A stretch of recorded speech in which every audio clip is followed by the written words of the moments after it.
Hello again, everybody. This is Joe Larson. You're watching the 5-Off, 5-On Racing Show. Welcome. Welcome to another fun-filled evening of race talk. We got some good stuff to talk about.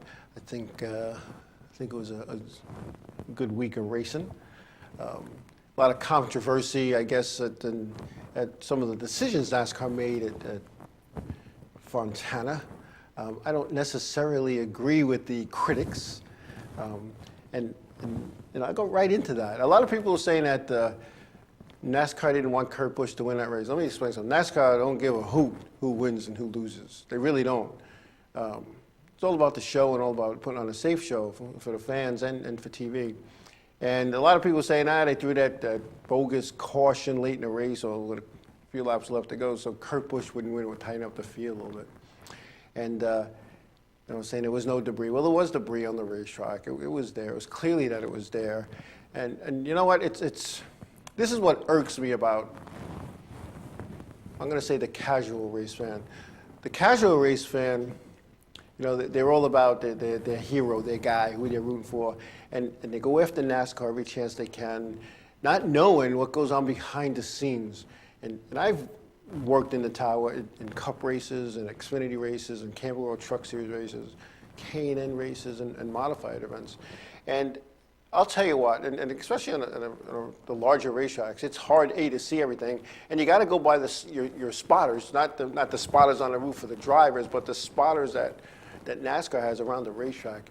And if a spotter that's in turn 1, turn 2, 3, 4, backstretch, front, wherever they may be, if they say debris into first groove, and they usually they train us to say what sign it is so that we know where to go, and when the cleanup knows where to go, and they don't question that spotter and say, "Are you sure?"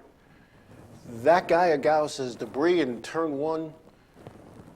Somebody might take a quick glance through the TV monitor and make a decision and go caution. And that's basically what went on there.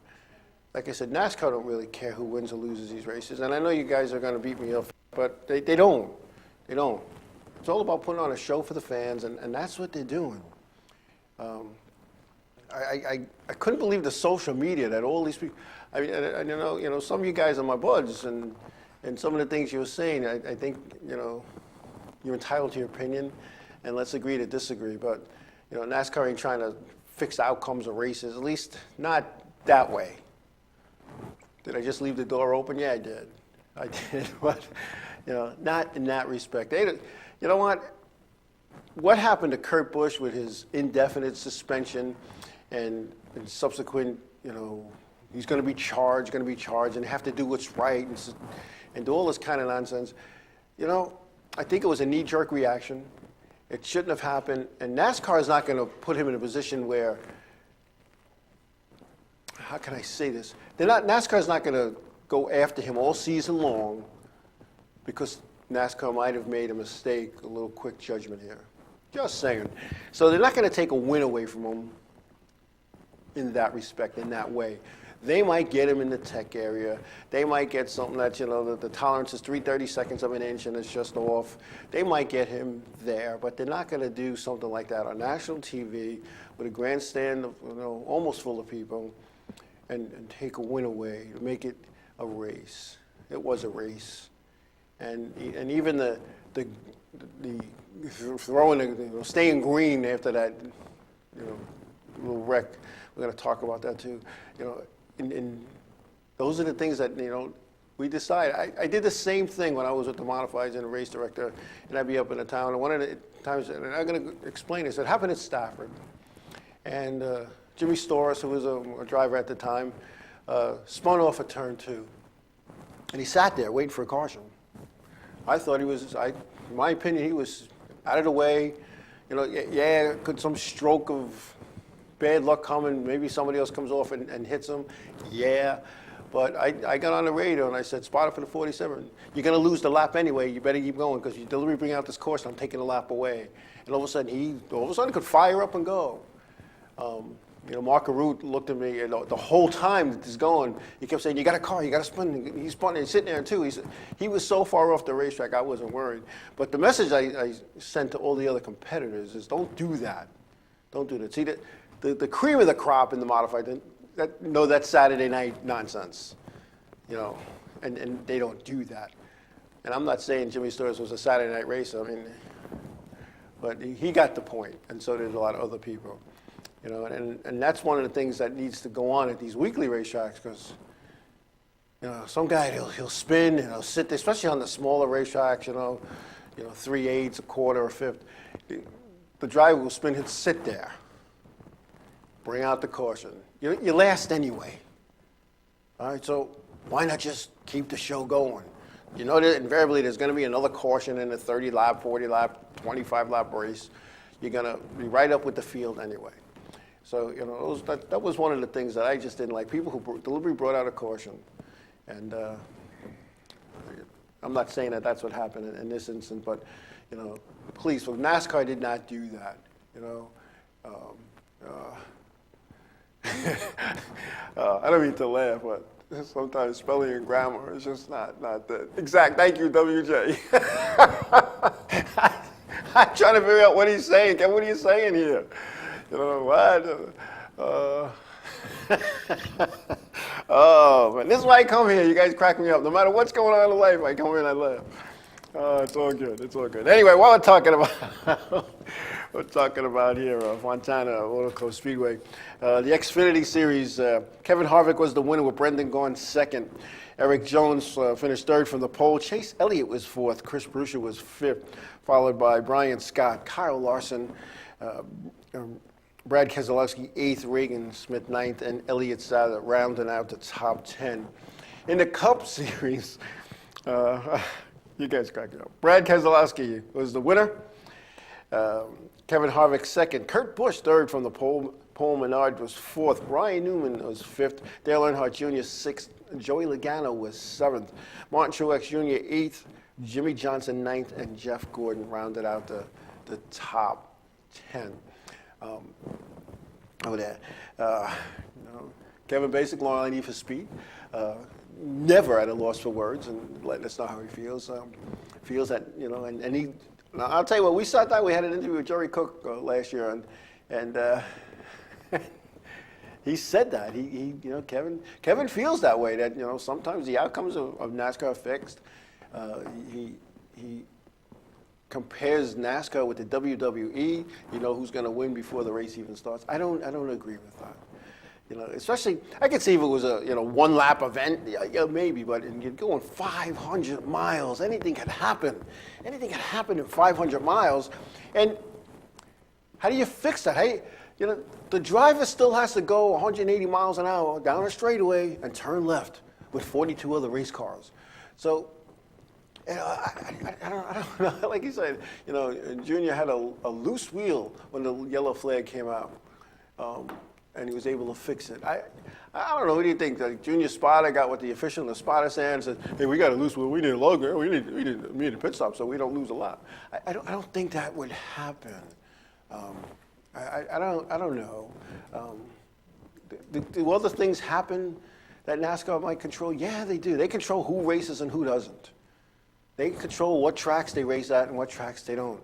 But they don't control who's going to win and who's going to lose, and they don't do cautions for their favorites. And maybe you guys are going to think I'm crazy, or maybe got bunked on the head because I just leave it at that. I don't believe that's happening. NASCAR is not the WWE. NASCAR is in the entertainment business, putting on a show. Mike Helton told me that at New Hampshire Motor Speedway. We're in the entertainment business, and we have to put on a good show for our fans. And I don't know. But anyway, this, thanks for straightening that all out, because I couldn't decipher what was being said there. But anyway, I want to welcome everybody for coming on tonight. But anyway, so there's more controversy here at Auto Club Speedway. The controversy, when NASCAR finished the race on the green after a second attempt at a green-white checker, after Greg Biffle wrecked. And just as the the leaders crossed the start finish line, took the white flag, Biff took off, and the race was allowed to continue. And the spotters in that area did not see any debris or any need to go yellow, nor did they see a safety issue with that. And let me tell you something, you don't want to be the guy, the spotter. When I say the spotter, again, not the guy on the roof that's spotting for the drivers, the NASCAR spotter. You don't want to be the guy that makes a mistake. Because you know how they bring the drivers and the crew chiefs into the big white trailer? They do that with officials too, and I know that firsthand. Not only did they bring me into the big white trailer, the race was Friday, and they told me to hang around until Sunday morning to bring me into the big white trailer. And it was something, not even something that I did or didn't do. It had to do with, and I'll share this with you. There's a rule in the rule book. If the yellow flag is above, let's say this is the top bar of the flag stand, and this is the yellow flag. If the flag is above that bar, you're technically under caution. The flag needs to be under the bar. So I have to wait a whole Friday night, all day Saturday, and Sunday morning, there I am. I have to go in to see Mike Hilton and David Hoots, who's the managing director of the Sprint Cup Series at the time. And we sit down, we do, after the hello, the question was, Joe, how many laps did you race under caution on Friday's race? We raced on Friday night. And I said, well, and I'm trying to remember, because I knew we had like 30 somewhere. I said, I think it was like 32 laps. And I just went 32 laps. And he says, no, all 100 were under caution. And they proceeded to rip me a new one because I didn't tell my flag guy to put the yellow under the bar. And then Tuesday, the flag guy was called in on a conference call, and he got ripped. So if you don't do something just perfectly right, officials get called into. So nobody's going to make a bogus call at this debris when it's not. That's all I'm saying. That's all I'm saying. And so anyway, oh, I love the chat room. But anyway, that's just some of the things that go on. Please, and a lot of people work very hard to put on a good show, and like I said, I know one of my buddies and one of my good friends, and I don't think he's on tonight on the chat room, but I can understand your frustration and wanting to turn the race off and not watch any more races, and that's your prerogative. You're allowed to do that. This is America. But you need to understand, you got to look at the big picture. And sometimes people look at the little picture. Sometimes people, they want the whole pie when all they really need is a little piece. We're going to take a break. When we come back, we'll talk about some ongoings at Talladega Superspeedway when we come back.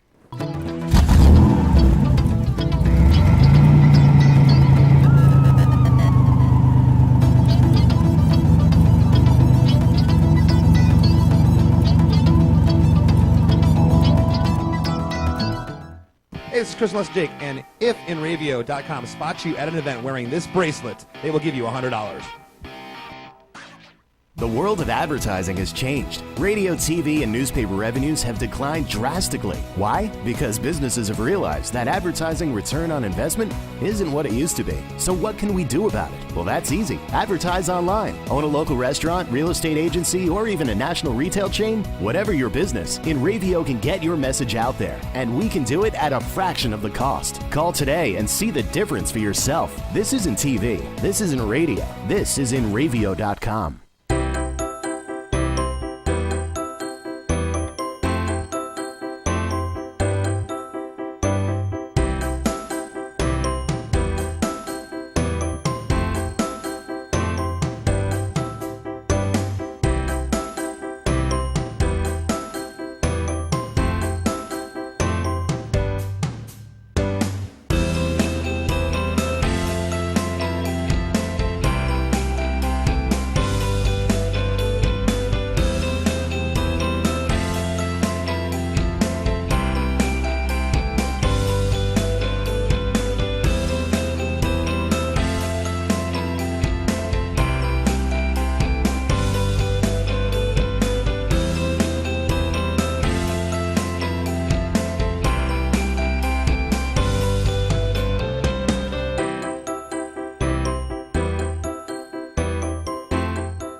Hey, I'm Raul Panther. And I'm Commander B. Hawkins. And I'm Murphy Weller. We're some of the proto men. If we see you without this bracelet, you're punching the. But if you have this bracelet from InRavio.com, you can win $100. Put one of these on, or else. For over 60 years, Hanson Carpet has put the customer first, providing only the finest quality products and service. And Hanson Carpet is so much more than just carpet. We also carry a wide selection of window blinds and shades, and our licensed and insured technicians can service any of your flooring or window covering needs. Browse our huge selection of laminate, carpet, linoleum, vinyl, and tile. Stop by our showroom today or visit HansonCarpet.com. No matter what your project, Hanson Carpet has got you covered.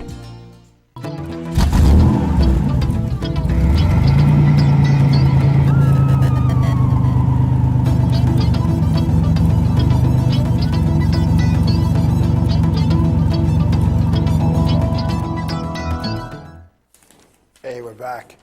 Anyway, Talladega Super Speedway announced this week plans to add safer barriers to its existing barrier system ahead of the NASCAR event scheduled for May 1st, 2nd, and 3rd.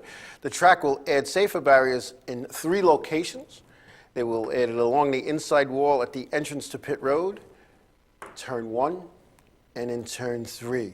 So little, I'm going to say proactive, reactive, however you want to, I'm going to call it proactive because they weren't told they had to do that. They're doing that. So it should be ready in time for the events in May, the first weekend of May. So that's a good thing. That's always a good thing.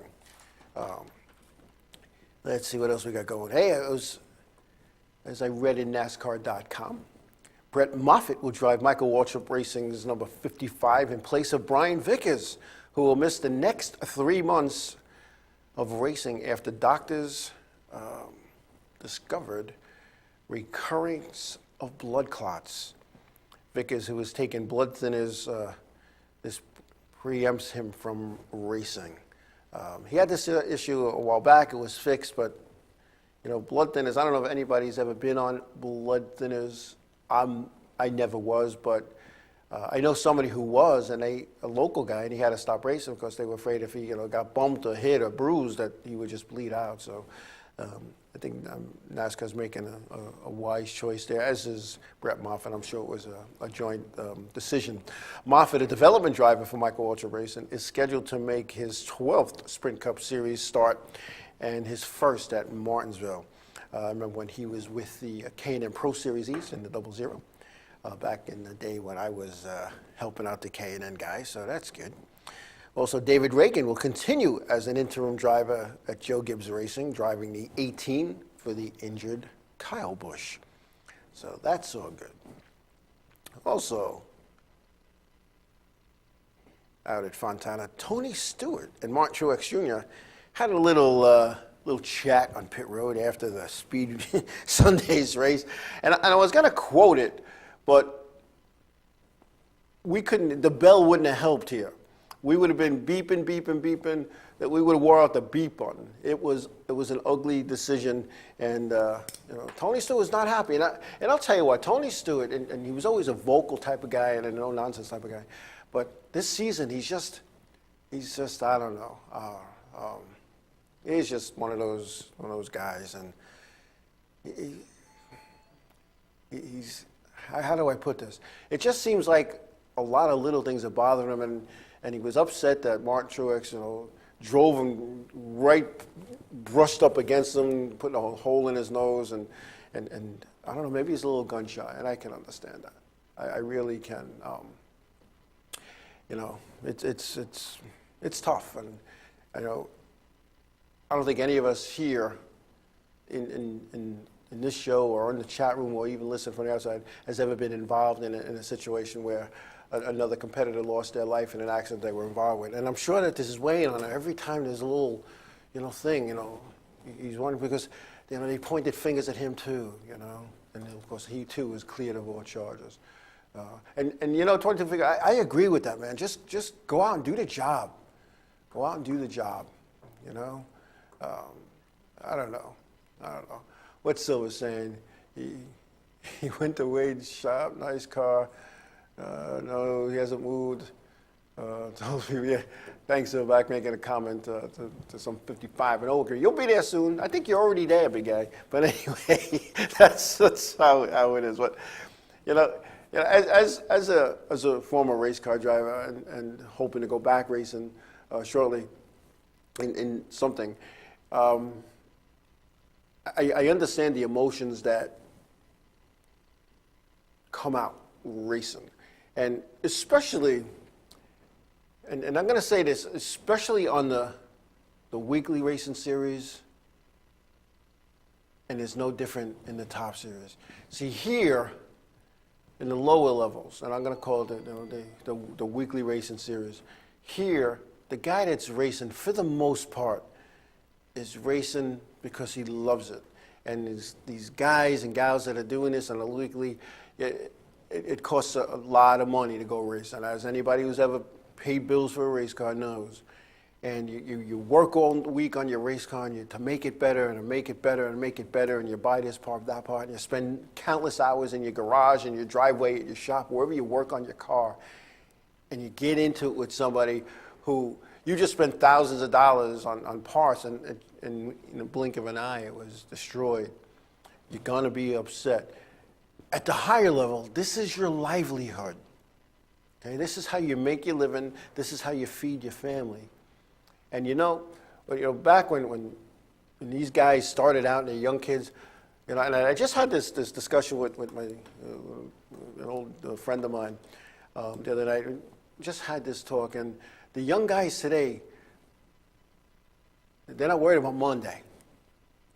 They're not thinking about money. They think they're indestructible. Like, you go racing, you push this guy, do that, and you end up wrecking. And they don't look at the outcome. They don't look at the long-term outcome of being injured in a race car.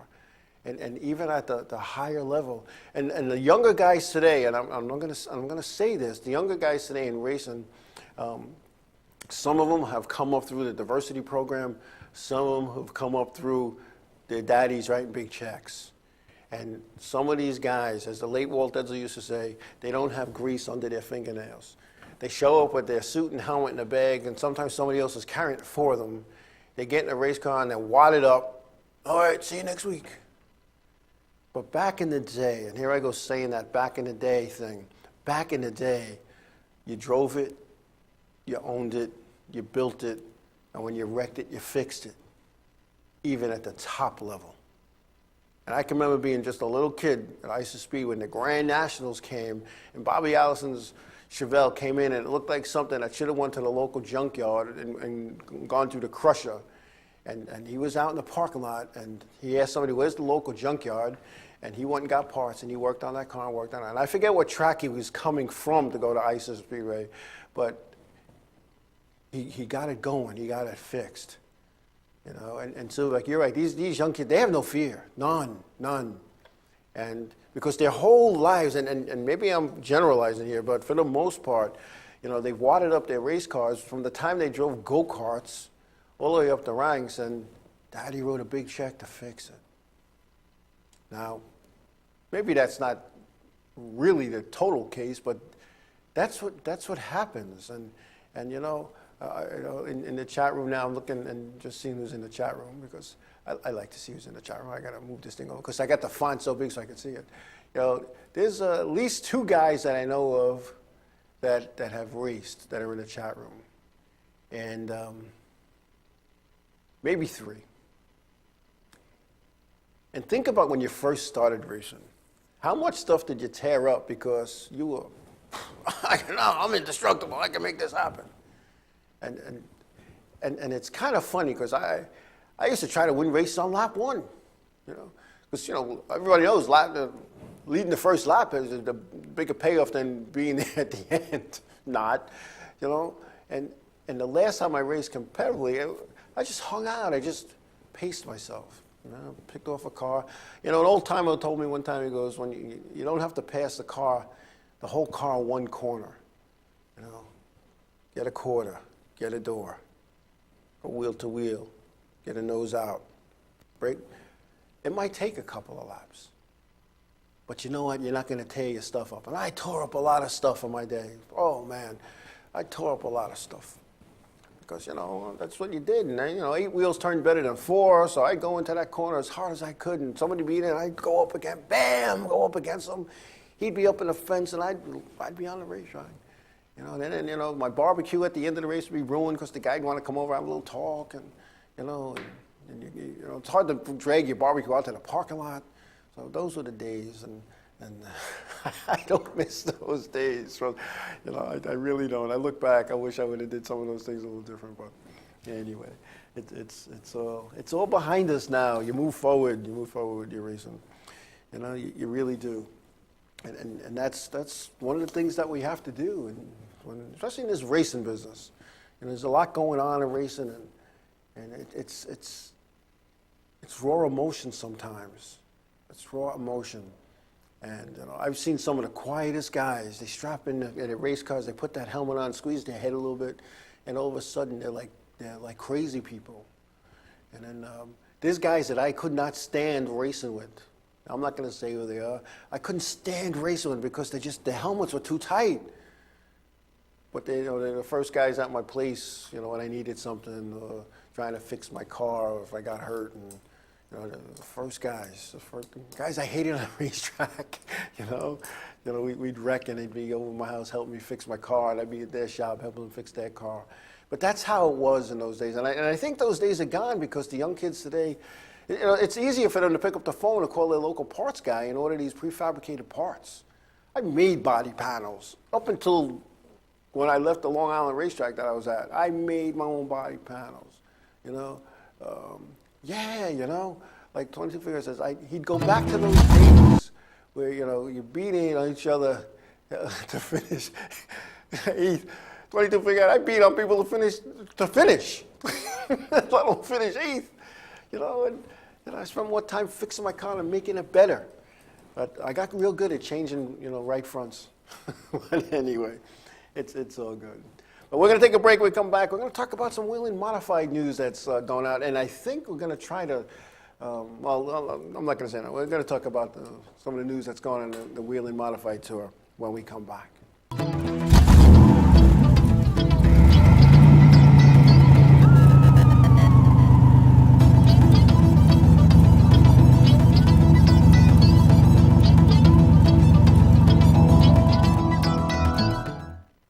What's up, guys? We're Scared No Fair, and we're here with Enravio.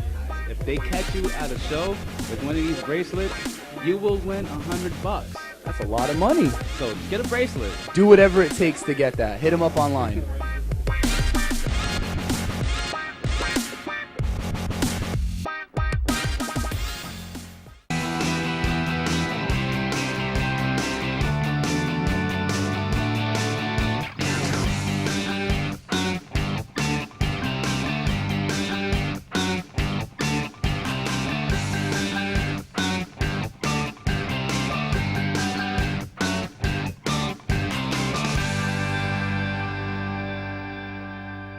The world of advertising has changed. Radio, TV, and newspaper revenues have declined drastically. Why? Because businesses have realized that advertising return on investment isn't what it used to be. So what can we do about it? Well, that's easy. Advertise online. Own a local restaurant, real estate agency, or even a national retail chain? Whatever your business, Enravio can get your message out there, and we can do it at a fraction of the cost. Call today and see the difference for yourself. This isn't TV. This isn't radio. This is Enravio.com.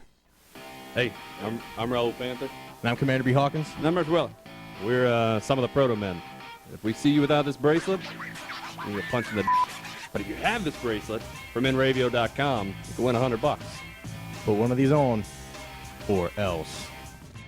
For over 60 years, Hanson Carpet has put the customer first, providing only the finest quality products and service. And Hanson Carpet is so much more than just carpet. We also carry a wide selection of window blinds and shades, and our licensed and insured technicians can service any of your flooring or window covering needs. Browse our huge selection of laminate, carpet, linoleum, vinyl, and tile. Stop by our showroom today or visit HansonCarpet.com. No matter what your project, Hanson Carpet has got you covered.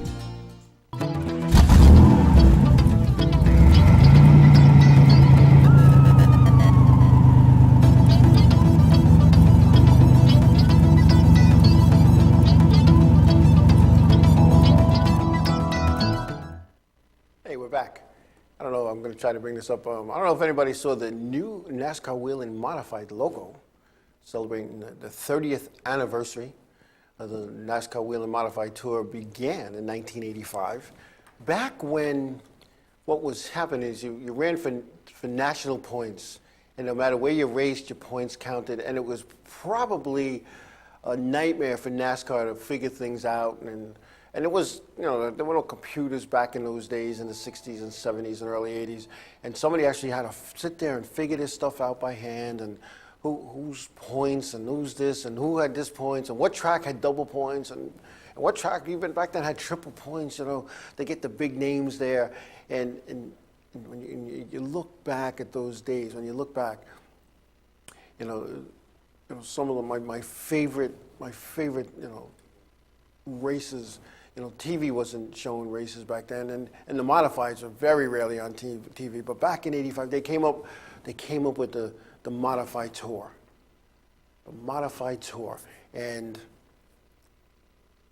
from its inception, it was huge, big car counts, big schedule, racing 25, 26, 30 events a year, all over the Northeast for the most part. Yeah, there was some Richmond shows, there was some Martinsville.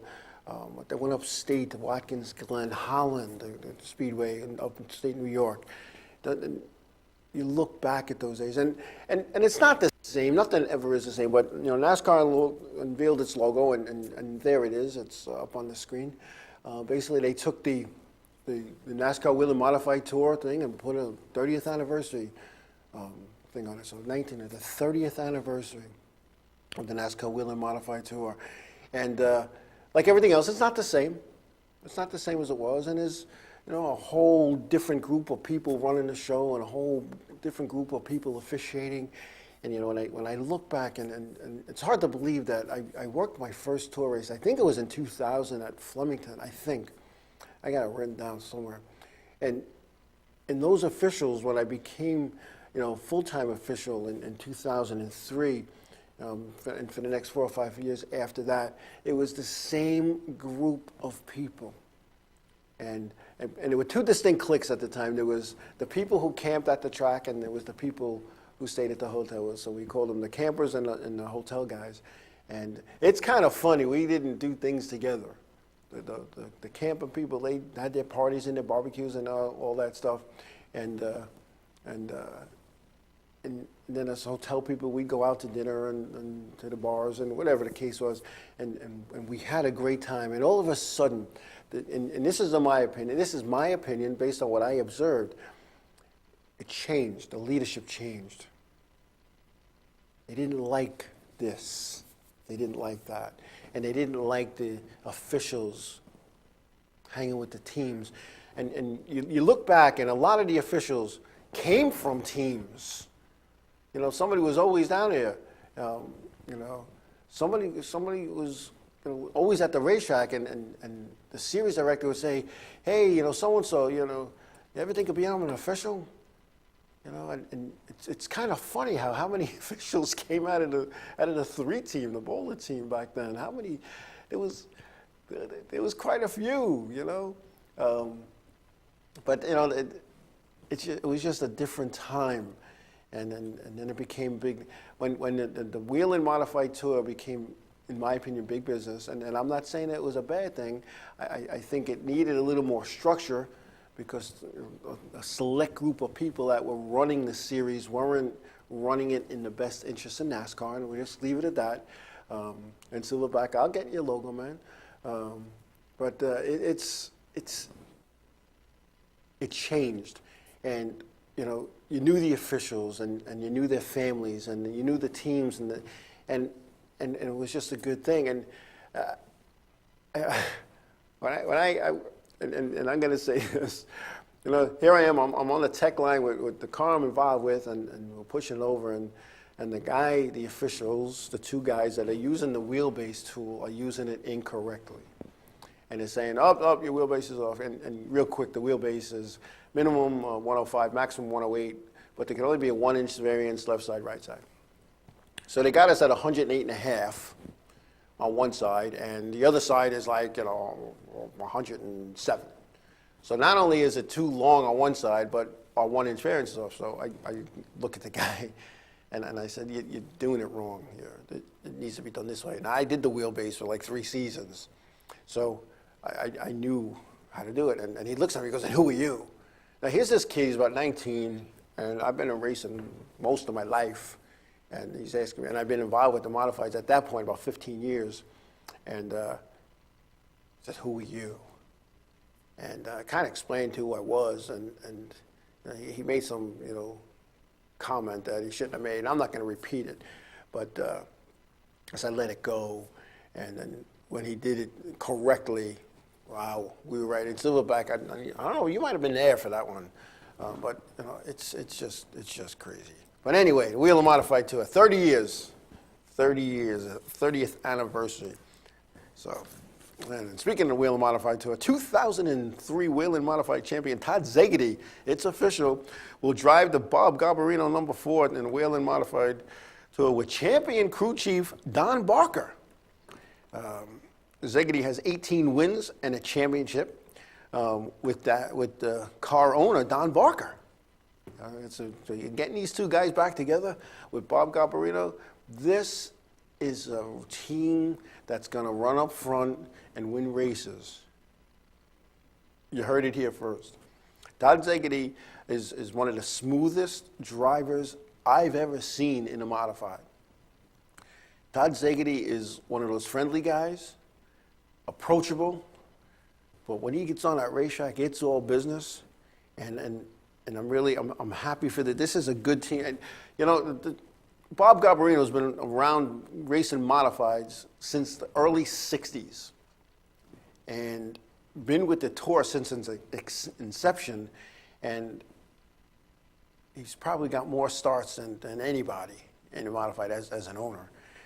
So I wish Todd well. I reached out for Todd last week. He never kind of got back to me, I guess, because it wasn't really official yet, but it's official now. So I want to wish them well. Bob Garbarino, a great guy. Bob and I had some many conversations. Some were good, some weren't so good. Sometimes we disagreed, and sometimes we agreed to disagree. And then sometimes we sat there and we had some good conversations.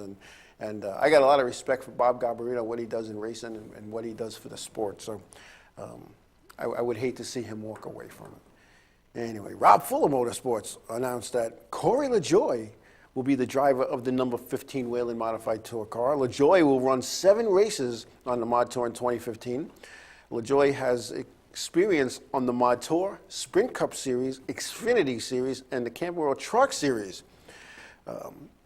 LaJoie also competed in the K&N Pro Series East with 5 wins.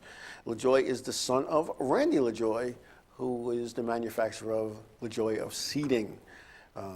LaJoie will be filling the seat vacated by Todd Szigety. That was only a part-time ride for Todd, so that, I think, is a good thing too. Robbie Fuller, good guy. I had a nice conversation with him, and to see how he's progressed over the years is just awesome. So that's a good deal. Let's see what else we got going on. NASCAR Whelen Southern Modified Tour will be back at Caraway this weekend. That'll be 2 races in a row at Caraway for the Southern boys. Again, Caraway, I like that place. I really do. It's first time I ever went there. I get share a little story. First time I go to Caraway, I get the directions, and they're telling me I got to go through this trailer park to get to the racetrack. So I get there, and later on in the day, I'm noticing that all the haulers are lined up down this road off the highway through the trailer park. And I'm saying, if anybody's ever been to Caraway, you can appreciate this. So I'm talking to the owners, and I'm like, don't the people in the trailer park get upset? He goes, no. I said, really? We own the trailer park. I was like, holy cow, okay. Oh, yeah.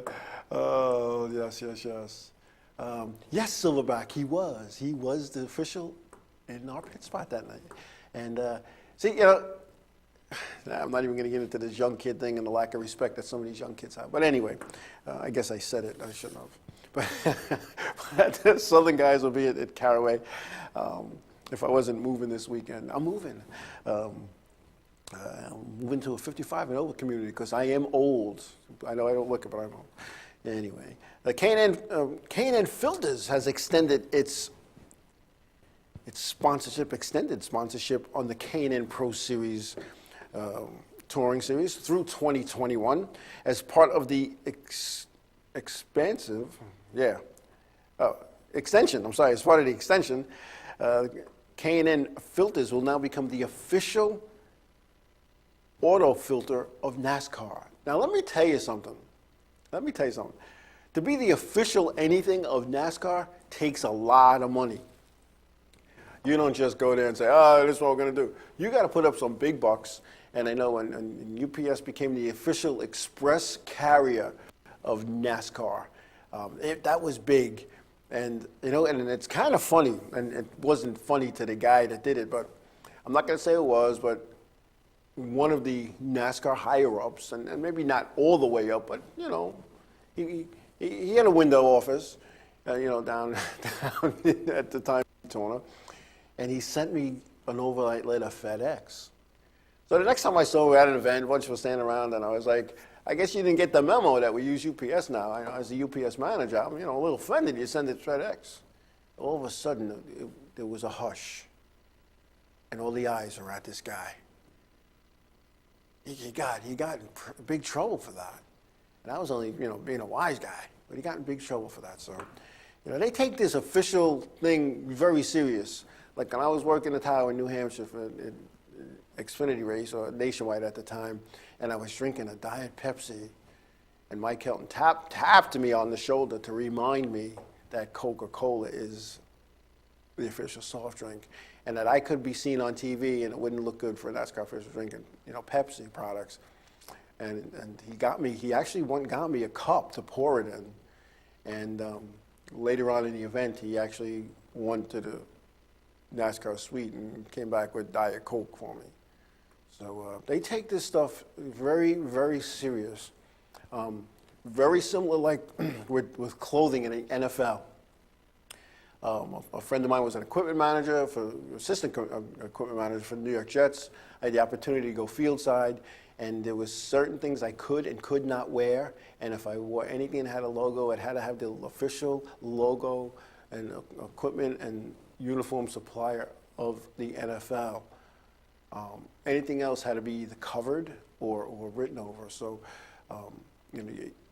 you have to be careful what you wear in NASCAR. When I first became a NASCAR official working for NASCAR and out of the weekly series, I had an AT&T phone, and Nextel was the thing, and I had to cover it up. I had to put black tape over the AT&T. I kid you not. So they take that very seriously, and they should. They should, because you're representing the organization, and these people put up a lot of money to be the official.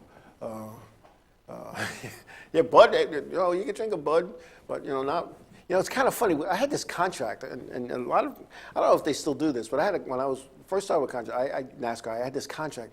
It was like a book, and I said, do I have to read this? Because me, I could be a wise guy. I said, do I have to read all of this? And they kind of went, yeah. So I'm reading it, and you couldn't wear like a T-shirt of a team. You couldn't wear a shirt that said a team sponsor. You couldn't wear anything other than a shirt that said like this, nothing, or had the NASCAR logo. Actually, it'll be on this side, the NASCAR logo. That's so, otherwise, you're in trouble. And according to this contract, and I got to dig it out. According to this contract, after an event, and you want to go out to dinner and have a beer or something, you were supposed to technically take your uniform shirt off. And back then, our official pants didn't have that official thing down the side. You have to get out of uniform to go have a cocktail after the races. And there's nothing wrong with that. That's the rules. And, but reading this thing was like, wow. And even when you went to other racetracks, you had although you were not an official technically at that racetrack, but you had to act like one. And there's nothing worse than a weekly series racetrack calling your boss on Monday morning, hey, so-and-so did this at our track this weekend, and whether you did it or not, you did it. And you'd be called in and, you know, I could tell you some stories. I really could. Actually, you know that. Real quick, and then we'll take one of our last breaks. There's no secret. There's the love lost between me and my local racetrack, and I'm still trying to figure out the whys and the why nots. But anyway, I was having issues with the promoters, and not only did I have 2 or 3 cars running there, I was sponsoring 5 or 6 others through my company, and so I get called into the trailer up at Thompson by Richard Buck, who was the touring series. He was in charge of all touring, the modifieds, the K&N. He was in charge of all of that stuff, Mexico, Canada, and I got called in. I'm not thinking anything of it. Not thinking of anything. And he says to me, "Do you know why I flew up from Daytona to be here?" I said, "Because you have a love for modifieds. You haven't been to one of our races in a while." He goes, "I came to talk to you. So you need to tell me what went on at your local racetrack last week." So I don't know what you're talking about. So he gets out his, he had the BlackBerry. He gets a BlackBerry. He gets that little thing out, and he's like this, and he's reading an email about all the bad stuff that I did on this particular day. And I'm like shaking my head. He goes, "Don't shake your head. I'm not done." I said, "I think you are done." And then he looked at me, and then, and my boss looked at me, and I'm like, "Holy, you just keep your mouth shut and take the beating." No, I'm not doing that. This is bogus.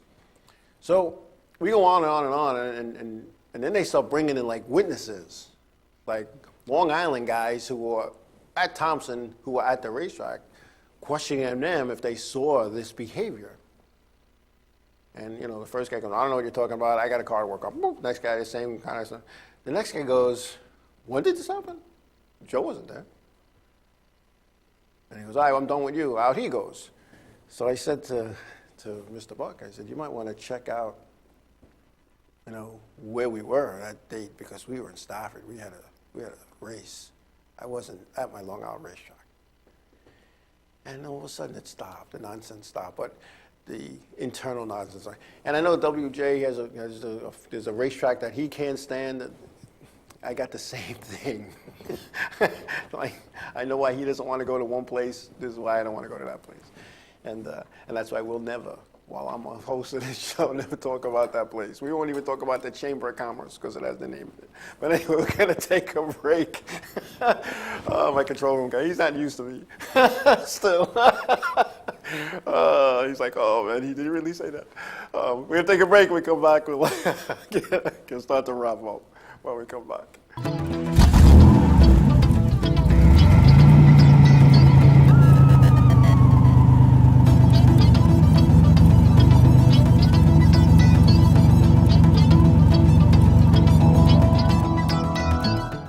For over 60 years, Hanson Carpet has put the customer first, providing only the finest quality products and service. And Hanson Carpet is so much more than just carpet. We also carry a wide selection of window blinds and shades, and our licensed and insured technicians can service any of your flooring or window covering needs. Browse our huge selection of laminate, carpet, linoleum, vinyl, and tile. Stop by our showroom today or visit HansonCarpet.com. No matter what your project, Hanson Carpet has got you covered.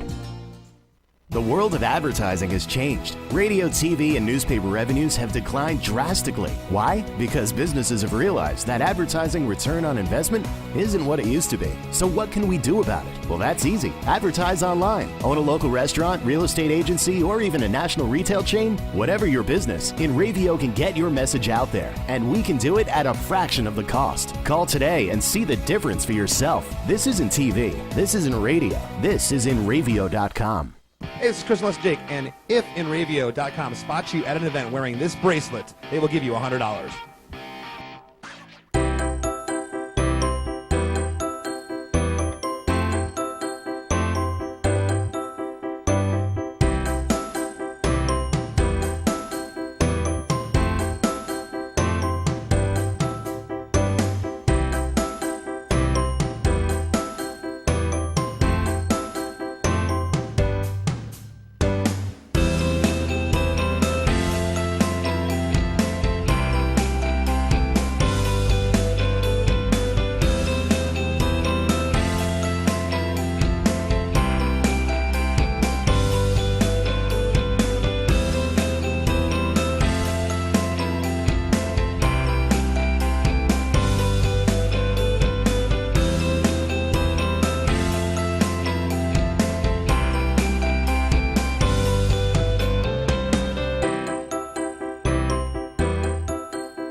guys? We're Scano Fair, and we're here with Enravio.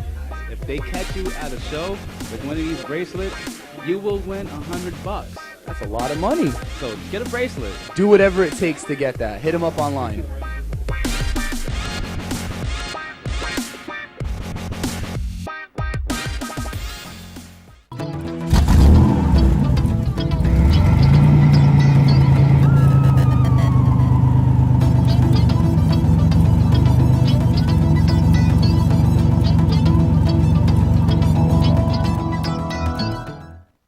Yeah, we're back.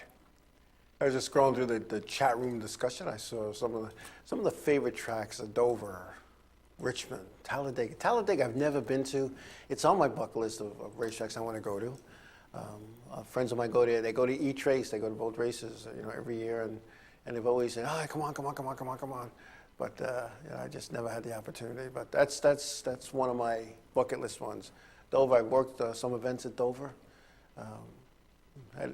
Had a good time at Dover. Stayed right in the casino right there. It was kind of interesting. When the casino's in the back, so we still drove to the racetrack. Kind of funny. But some of the weeklies. Thompson. A lot of people are saying Thompson, favorite place. I love Thompson. I do. I enjoy Thompson. But Stafford's out of all the racetracks where the modifieds have gone in my, long time, 22 years involved with the modified tour, whether as an official or crew guy, whatever, Stafford's still my favorite because, and part of that is the way they treat me, and they treat me pretty good at Stafford. But anyway, also going back, I saw WJ, myracenews.com. Say that 3 times fast. 30 years modified tour, 30 years of frustration and feeling left behind, and you know what? Yeah, I think I'm gonna rant now, WJ. The modifieds. When NASCAR first started in 1948, the only series they had was the modifieds, and that's because they took street cars off the showroom floor, off the car lots in the Carolinas and in North Florida, and they made race cars out of them. They modified them, and then they changed it. So it was different. It was a different era. But the modifieds have become the forgotten entity, I believe, in NASCAR. And it's good to see that the TV package that they have in 2015 is going to highlight them a little bit, and it's going to help some teams with sponsorship, maybe bring some teams back that are not racing as a result of losing sponsorship. It's one of those things that, when I think back, and even now, when I look back, my first full year in modifieds, and the modified tour as a race director, and the car counts that we had, and the things that we worked amongst ourselves with the owners and the officials, and the rules packages and changes and alterations and things that we did it together, and I'm going to use this word again, as a family. The car owners, Ed Cox, Bill Bryce, myself, and key owners, guys have been around a long time, Art Barry, the Bowlers, Bob Garbarino, the Cahiles, who had the 48 team driven by Tony Hirschman, Dick Barney. We'd sit down and have meetings. We'd get some pizza and beer and sit down, or go to the clubhouse at Thompson, have a steak and something, and you look at some of the things, and WJ saying payments of real money, and they'll come back quickly. And I used to think that until this Valenti modified racing series. They're racing for less money than the weekly guys, and they're getting 40 cars. Is it the overall cost, and it's dollars spent to dollars earned? Maybe that could be the thing. But I look at the payoffs, and I owned a modified on paper back in the 80s, and I remember getting the entry blanks, and it was a car that we never raced. But I remember getting the entry blanks and seeing what the payoffs on. I was like, wow, look at this. There was some serious money being paid out. And, I remember the late Bob O'Rourke saying back in the 60s and the 70s, early 70s, you could make a living racing just on Long Island because all the racetracks and the money that was paid out. And it's operators, the tracks, the owners, you know, and sponsorship, you know. But I agree with WJNS, you know, make each race 100 lap and you qualify 2 heats. None of this time trials, you know. It's just the way it should be, and I don't know. But my control room says we're good, we're back. We must have got a little burp there. But anyway, you know, when you look at this, and like WJ said, 30 years left behind. Yeah, you know, I don't know. I don't know. It's just one of those things. But anyway, we're good. And I look back, and there's tracks that I don't understand why the modifieds don't go to. There's tracks all throughout the Northeast. Lee USA Speedway. Why are the modifieds not there? Why are they not at Martinsville? Why are they not at Richmond? Why are they not at some of these places? And I remember when I said that years ago, I remember in a meeting, I said, you know, why don't we go to Bristol? Man, I got laughed out of the room. And that's one of the best races of the year now. And I'm not saying I'm a visionary. I'm just a guy that, you know what, I'm a businessman, and I look at things different. Maybe that's why. You know, maybe because I'm not a true race fan. I look at it from the business aspect of it sometimes. You know, I don't know. I don't know. I don't know where it's headed. I'm glad that it survived 30. This is the 30th anniversary, which is the 31st season, and I'm looking forward to 2015. Not sure in what capacity still, but I'll tell you what. I didn't really watch modified races much. When I was a kid, I did, you know, at ISA Speedway. But when I was racing, I was getting my car ready to go racing. I heard them racing, but I wasn't a big modified fan, which made it easier for me to become an official in the modifieds because I didn't have any favorites. You know, I didn't have any favorites. So anyway, we're going to wrap it up, folks. Let's see. So Martinsville, we got the top guys going to Martinsville this weekend. The Southern Tour will be in Caraway. And it's all good. So I want to thank everybody for being a part of the show tonight, for your comments, for your input. And like I said, this is not my show. It's your show, too. Even the folks that are just listening in the background, not in the chat room. So, again, thank you, everybody. Have a great week. Be safe, whatever your endeavors are going to bring you. Tell somebody you love them, and have a good one. God bless you all. Good night.